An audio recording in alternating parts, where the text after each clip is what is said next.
Hi friends, இன்றைக்கி நான் ஒரு ரெசிபி வீடியோவோடு உங்களை சந்திக்க வந்திருக்கேன். சீம்பால் எப்படி நல்ல ஹெல்த்தியாக வித்தியாசமான முறையில் செஞ்சு சாப்பிட்லான்னு உங்களுக்கு நான் சொல்லித்தரப்போகிறேன். வாங்க வீடியோக்குள்ளே போகலாம். அதிசயமாக நமக்கு சீம்பால் கிடச்சிதுங்க.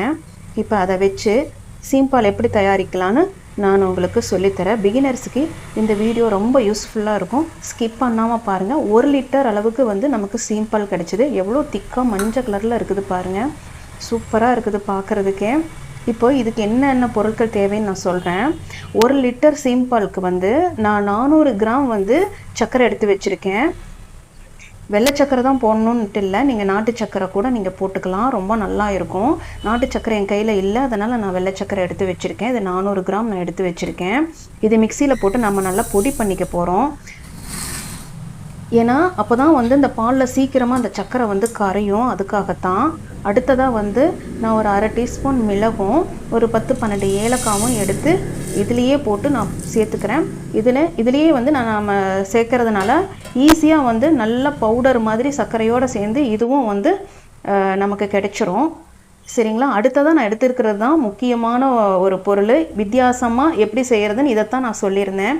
இதில் பாருங்கள், ஒரு 10 விதமான ஒரு மூலிகை பொருள் இதில் இருக்குது.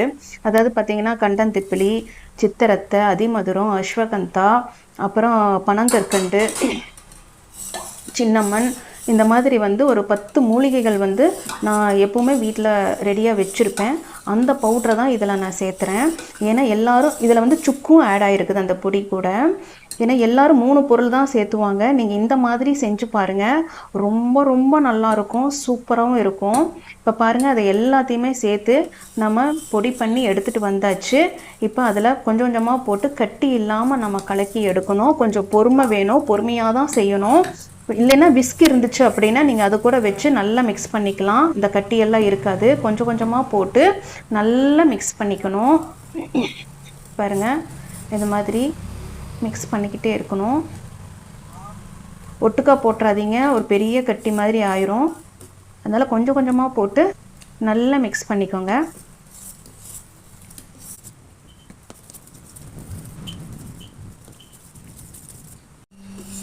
இப்போ பாருங்கள், நல்லா அந்த கட்டியெல்லாம் இல்லாமல் நல்லா கரைச்சி எடுத்தாச்சு.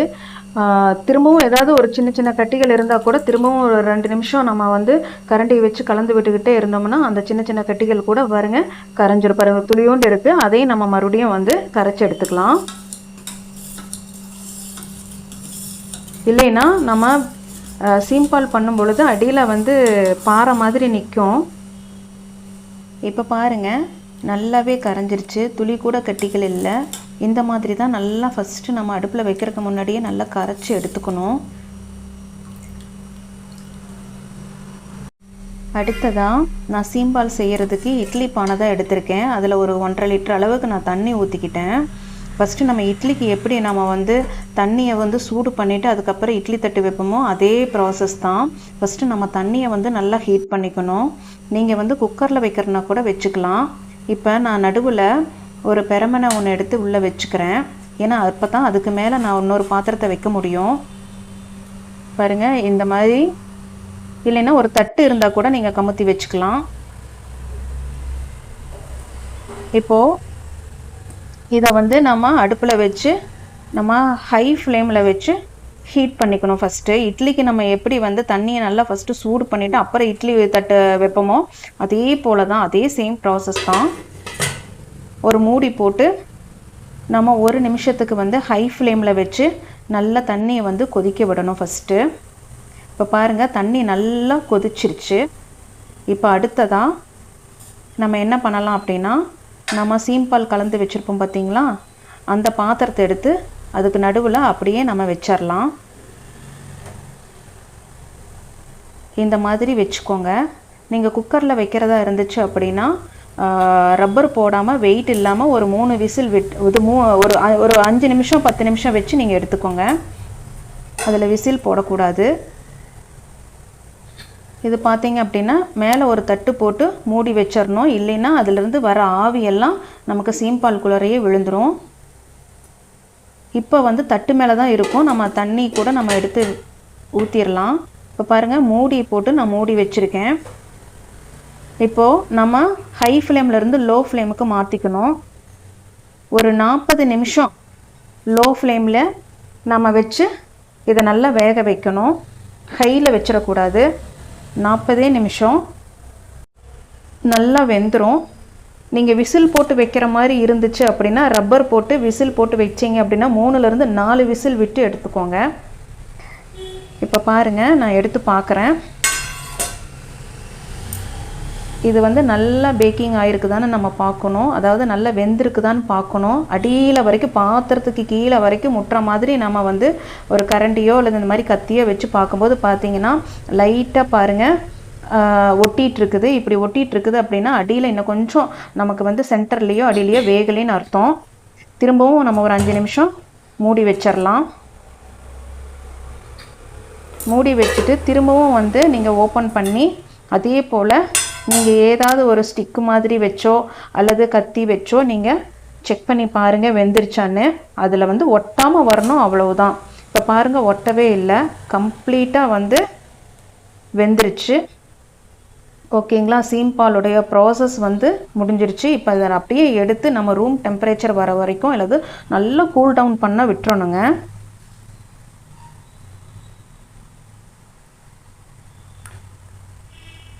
நல்லா ஆறணும். அதுக்கு முன்னாடி நம்ம தொடவே கூடாது. இப்போ பாருங்கள், நல்லா ஆறிடுச்சு. கிட்டத்தட்ட ஒரு 2 ஹவர்ஸ் நான் அப்படியே வச்சுட்டேன். பாருங்கள், நல்ல சில்லுன்னு ஆறிடுச்சு. இப்போ நம்ம வந்து சைடு ஓரங்களெல்லாம் வந்து நம்ம எடுத்து விட்டுறணும். ஃபஸ்ட்டு எடுக்கிறதுக்கு முன்னாடி ஓரங்களெல்லாம் நல்லா எடுத்து விட்டுறணும்.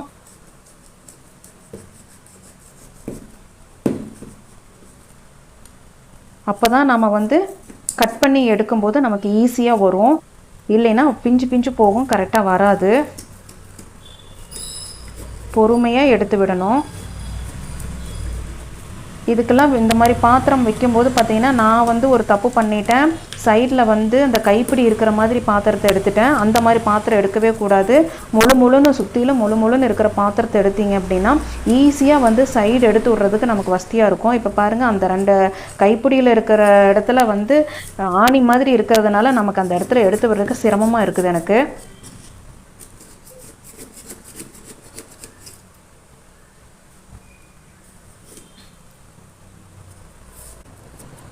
இப்போ பார்த்தீங்கன்னா ஓரமெல்லாம் நல்லா எடுத்து விட்டாச்சு. பாருங்க, சுற்றில நல்லா எடுத்து விட்டாச்சு. அதுக்கப்புறம் ஒரு கத்தி எடுத்து நமக்கு பிடிச்ச மாதிரியான ஒரு ஷேப்பில் கட் பண்ணி எடுத்துக்க வேண்டியதுதான்.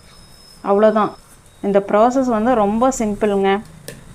அதாவது மிக்சிங் பண்ணுறதுக்கு ஒரு 10 நிமிஷம், வேகிறதுக்கு ஒரு 40 நிமிஷம். அதுக்கப்புறம் ஆற வச்சு நம்ம எப்போ நமக்கு சாப்பிட பிரியம் அப்போ வந்து நம்ம கட் பண்ணி எடுத்து சர்வ் பண்ணி சாப்பிட்டுக்க வேண்டியதுதான். இப்போ பாருங்கள், நான் சின்ன சின்ன பீசஸாக தான் போட்டேன். எப்படியே அப்படியே அல்வா மாதிரி வருது பாருங்கள். இது கேக்குன்னு சொல்கிறதா இல்லை அல்வான்னு சொல்கிறதானே எனக்கு தெரியல. அவ்வளவு ஒரு சாஃப்ட்டுங்க, செம்ம சாஃப்ட்டு. நம்ம போட்டிருக்கிற அந்த மூலிகை பொடியெல்லாம் பாருங்கள் மேலே தான் வந்து நிற்கும், அடியில் போகாது. அதாவது இந்த சீம்பாலில் நம்ம போட்டிருக்கிற சர்க்கரை இந்த காரசாரமான மூலிகைகளோடு சேர்த்து நம்ம சாப்பிடும்போது உடம்புக்கு அவ்வளவு நல்லதுங்க, செம்மையாக இருக்கும். உடம்பு வலி இடுப்பு வலி இருந்தால் கூட இதை சாப்பிட்டிங்கன்னா கம்ப்ளீட்டாக சரியாகும்னு சொல்கிறாங்க. அவ்வளோ ஒரு சிறந்த உணவு இந்த சீம்பால். என்ன இருந்தாலும் இது ஒரு தாயோடைய பால் இல்லைங்களா? அப்போ அதுக்கு எவ்வளோ வேல்யூ இருக்கும் பாருங்கள். எவ்வளோ சூப்பராக வருது பாருங்கள், அழகாக வந்துச்சு.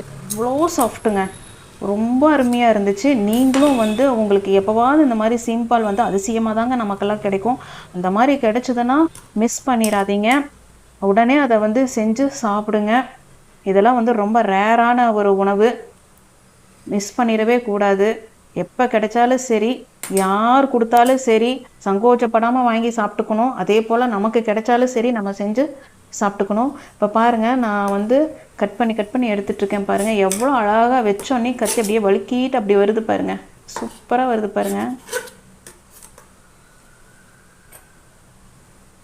பார்க்குறக்கே பார்த்துட்டு பாருங்கள், சீம்பால் வந்து அப்படியே ஒரு லைட்டாக ஒரு எல்லோயிஷ் மாதிரி இருக்குது. அதுக்கு வந்து மேலே இருக்கிற அந்த மூலிகைகள்லாம் பார்டர் கட்டின மாதிரி இருக்குது பாருங்கள் பார்க்குறதுக்கு. எனக்கு அந்த மாதிரி தான் தோணுது.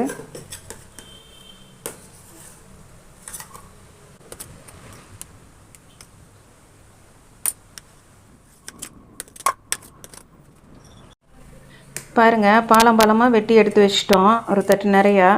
இனி என்ன, நமக்கு பிடிச்ச மாதிரியான ஷேப்பில் கட்டிங் போட்டுக்க வேண்டியதான். இந்த கட்டிங் வெட்டிங் எல்லாம் நம்ம இஷ்டந்தாங்க. எப்படி வேணாலும் போட சதுரமாக போடுறோமா, செவ்வகமாக போடுறோமா, ரவுண்டாக போடுறோமா, அது உங்களோட இஷ்டம், நம்மளோட இஷ்டம்தான். இப்போ பாருங்கள் எவ்வளோ அழகாக வந்திருக்கு. அப்படியே அல்வா துண்டு மாதிரி எப்படி இருக்குது பாருங்கள், பார்க்கவே செம்மையாக இருக்குது. சாப்பிட்ற டேஸ்ட்டு, நான் துண்டு போடும்போதே 2-3 பீஸ் எடுத்து நான் சாப்பிட்டேன், செம்மையாக இருந்துச்சு. பாருங்கள், சீம்பால் ஜம்முன்னு ரெடி ஆயிடுச்சு. இதில் நம்ம ஒரு துளி கூட தண்ணி சேர்த்துல இந்த பாலில். அதே போல் வந்து கடைப்பாலும் வந்து இதில் நம்ம சேர்த்தாம தான் செஞ்சுருக்குறோம். பார்த்திங்கன்னா இதில் பனங்கற்கண்டு, ஜிஞ்சரு, அதாவது பார்த்திங்கன்னா சுக்கு, பெப்பரு, திப்பிலி, அதிமதுரம், அஸ்வகந்தா, சின்னமன், இந்த மாதிரி நிறைய மூலிகைகள் வந்து நம்ம இதில் சேர்த்திருக்குறோங்க. சாப்பிட்றதுக்கு செம்ம டேஸ்ட்டாக இருக்கும். இதோட சுவையும் மனமும் ரொம்ப அருமையாக இருக்குங்க. நன்னாரி கூட நான் அதில் கொஞ்சம் ஆட் பண்ணியிருக்கேன். செம்ம சூப்பராக இருக்கும். நீங்களும் செஞ்சு பாருங்கள். உங்களுக்கு ஒயிட் சுகர் பிடிக்கலைன்னா நீங்கள் நாட்டு சர்க்கரையில் கூட செஞ்சு பாருங்கள். செம்ம டேஸ்ட்டு. அப்படியே அதோட டேஸ்ட்டும் மனமும் அப்படியே அள்ளுதுங்க. அவ்வளோ அருமையாக இருக்குது. உடம்புக்கு ரொம்ப ரொம்ப நல்லதுங்க. எப்போ கிடைச்சாலும் செஞ்சு பார்த்துட்டு கமெண்ட் பண்ணுங்கள்.